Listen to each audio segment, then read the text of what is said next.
O Senhor é meu pastor e nada me faltará. Caminhar me faz por verdes pastos. Guia-me mansamente a águas tranquilas. Refrigera minha alma. Guia-me pelas veredas da justiça, por amor ao seu nome. Ainda que eu caminhasse pelo vale da sombra da morte, eu não temeria mal algum, porque tu estás comigo. A tua vara e o teu cajado me consolam. Preparas uma mesa perante mim, na presença dos meus inimigos. Unge a minha cabeça com óleo e o meu cálice transborda. Certamente que a bondade e a misericórdia me seguirão todos os dias de minha vida, e eu habitarei a casa do Senhor por longos dias. O Senhor é meu pastor, e nada me faltará. Oração nossa. Senhor, ensina-nos a orar sem esquecer o trabalho, a dar sem olhar a quem, a servir sem perguntar até quando, a sofrer sem magoar seja quem for, a progredir sem perder a simplicidade, a semear o bem sem pensar nos resultados, a desculpar sem condições, a marchar para frente sem contar os obstáculos, a ver sem malícia, a escutar sem corromper os assuntos, a falar sem ferir, a compreender o próximo sem exigir entendimento, a respeitar os semelhantes sem reclamar consideração, a dar o melhor de nós, além da execução do próprio dever, sem cobrar taxas de reconhecimento. Senhor, fortalece em nós a paciência para com as dificuldades dos outros, assim como precisamos da paciência dos outros para com as nossas próprias dificuldades. Ajuda-nos para que a ninguém façamos aquilo que não desejamos para nós. Auxilia-nos, sobretudo, a reconhecer que a nossa felicidade mais alta será, invariavelmente, aquela de cumprir seus desígnios, onde e como queiras, hoje, agora e sempre. Bem-vindos ao nosso Evangelho virtual. Esperando que ele nos traga tranquilidade, harmonia e que sejamos envolvidos na luz de Oxalá. Então nós saudamos a todos os orixás. Que o campo vibratório de todos eles nos envolvam, trazendo proteção, amparo. Nós saudamos a Oxalá. Que o campo vibratório de Oxalá envolva todos os corações e consiga desenvolver em cada um o amor ao próximo. Nós saudamos a corrente de Francisco de Assis, corrente à qual estamos filiados por amor. Pedimos a proteção dessa corrente.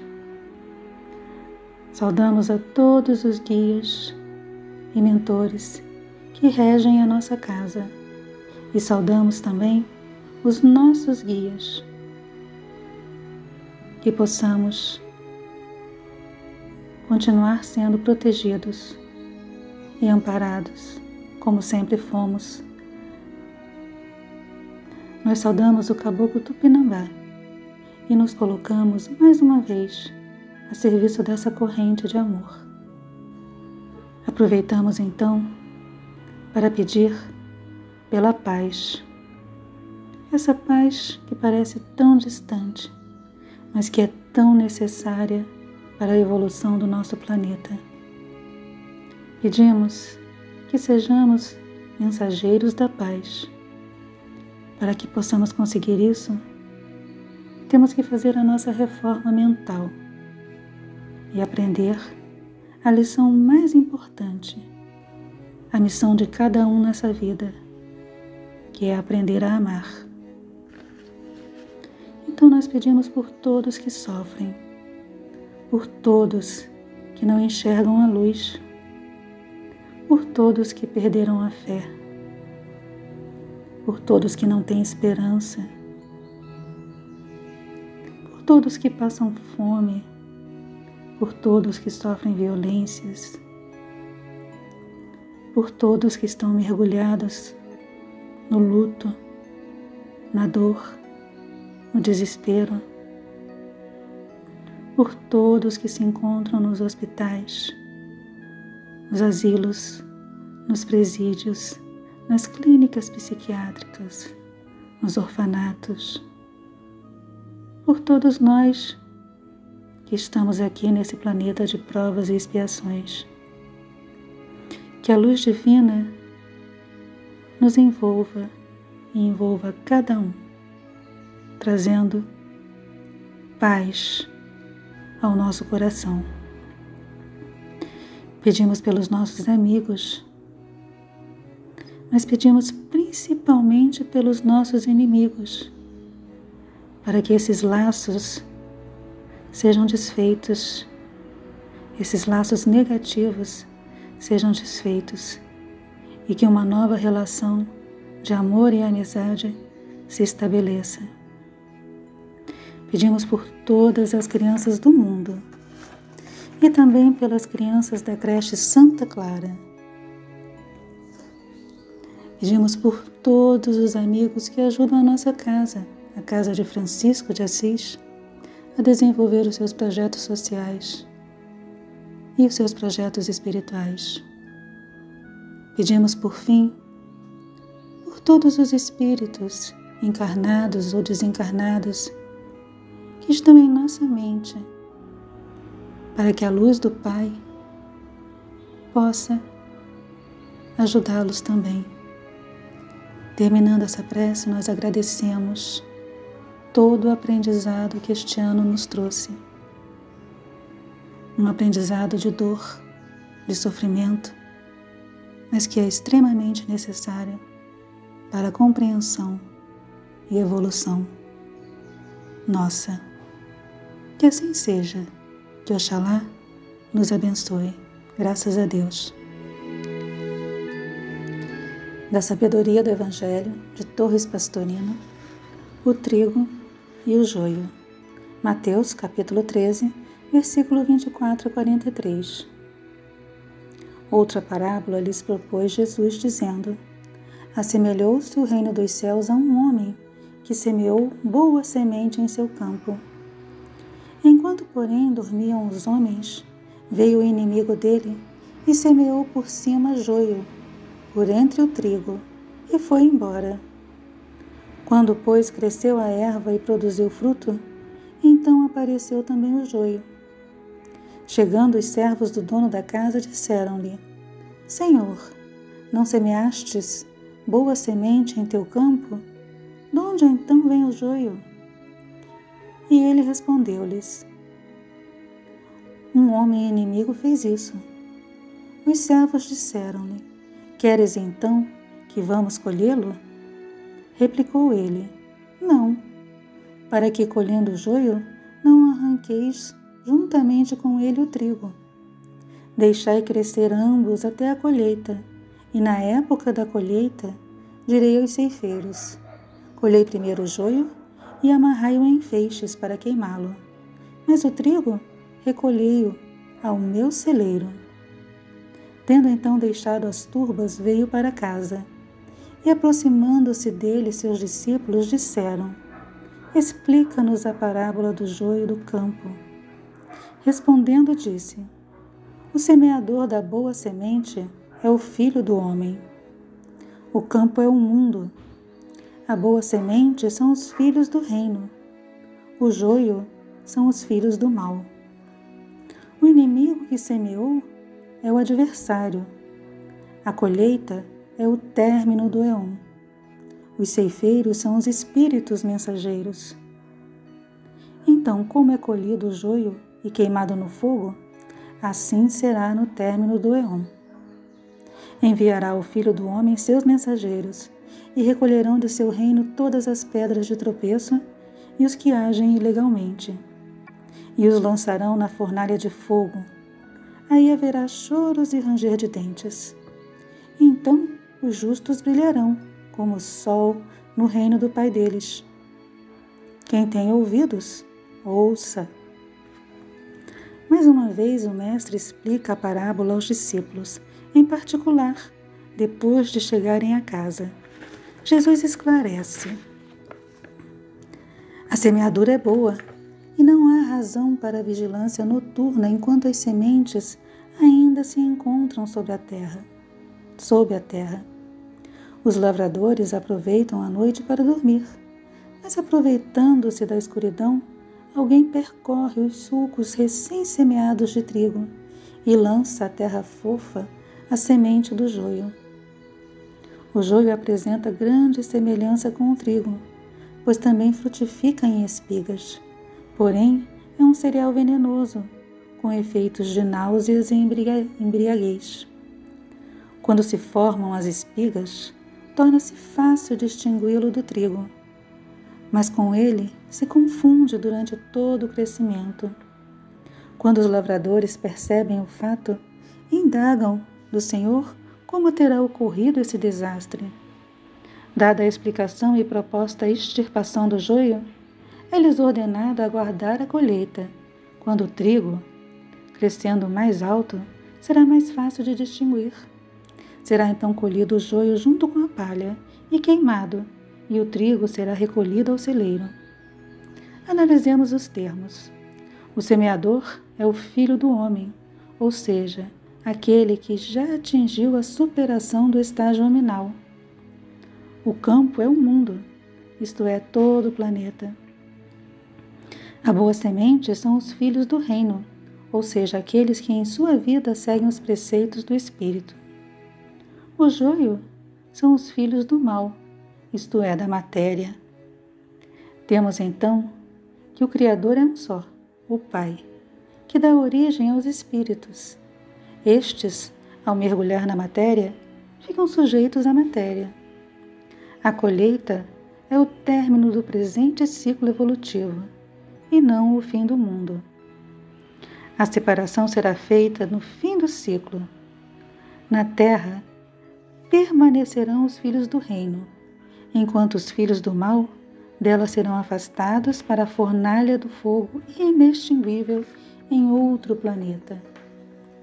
O fogo inextinguível, segundo Emmanuel, é o fogo do amor divino, que faz que todos se purifiquem de seus erros. Nós diríamos o fogo do karma, que não se apaga enquanto a catarse não estiver terminada. E esse fogo causa choro e ranger de dentes em todos os que a ele estão sujeitos. Já os justos, os simples justos, brilharão como o sol e expandirão luz sobre todos. De qualquer forma, não há outro remédio. A convivência de bons e maus é inevitável. Resta aproveitar o máximo de bem que se possa extrair dos maus, pois os maus exercitam a paciência dos bons, e que estes se esforçam por trazê-los ao bem. A separação só ocorrerá no fim do ciclo.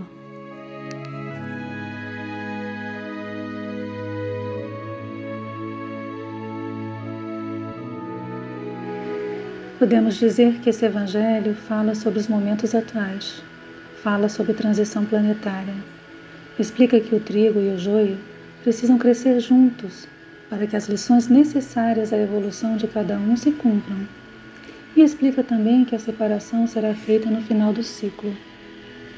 Os bons, quer dizer os que conseguiram trazer à tona o Cristo que habita dentro de cada um, esses serão recolhidos ao celeiro do Pai. Começam a vibrar em sintonia com o amor que permeia o universo. Serão mensageiros da luz, mesmo que ainda em processo inicial. Já os maus, explicando que os maus não é que sejam maus, simplesmente ainda estão em processo de amadurecimento espiritual, como a maioria de nós. Maus no sentido que ainda não conseguiram fazer a mudança de padrão vibratório para melhor, ainda impregnados da vibração densa da matéria, na vibração do egoísmo, da indiferença ao sofrimento alheio, na vibração da inveja, do orgulho, prepotência, intolerância, preconceitos e todos esses sentimentos tão presentes no nosso dia a dia. Esses que são considerados os maus serão recolhidos em feixes e lançados no fogo purificador das encarnações. O Evangelho explica que é necessário deixar que o joio e o trigo cresçam juntos, e só no final do ciclo o processo de separação ocorrerá por vibração. O joio que habita em nós quer dizer a nossa personalidade ainda imperfeita, ainda em busca de evolução, luta com a individualidade, o trigo, que é a centelha crística que habita em cada um. Uma lição necessária, pois apesar de termos o trigo dentro de nós, mesmo assim o joio das nossas imperfeições ainda é muito presente. Não nos cabe julgar quem é o joio e quem é o trigo. Seremos separados no momento certo. Os espíritos que ainda não aprenderam a amar serão levados pela misericórdia divina a novas experiências no fogo inextinguível de novas encarnações. Nada mais, nada menos do que o nosso conhecido karma, a lei de ação e reação, lei da justiça divina. Nada que nós não conheçamos bem. Na realidade, aqueles que estão em um planeta de provas e expiações estão passando por esse fogo purificador, pois a espiritualidade é tão amorosa que nos dá repetidas oportunidades de evolução. Esse foi um ano difícil. O karma purificador está fortemente atuando. Muito sofrimento, muita dor, mas também muita purificação e aprendizado. Temos que agradecer por esse momento, onde todas as nossas arestas estão sendo buriladas. Agradecer a oportunidade de fazer parte desse momento de transição, onde a nossa energia amorosa, se conseguirmos colocá-la em prática, propiciará a mudança de padrão vibratório do nosso pequeno planeta azul. Terminamos esse nosso Evangelho pedindo que esse processo purificador e libertador continue, até que o joio seja separado do trigo, até que a Terra se transforme em um planeta de regeneração, até que a luz que habita dentro de cada um de nós brilhe e ilumine por onde passar. Pedimos também que o campo vibratório de Oxalá, que é só amor, envolva a todos. Graças a Deus.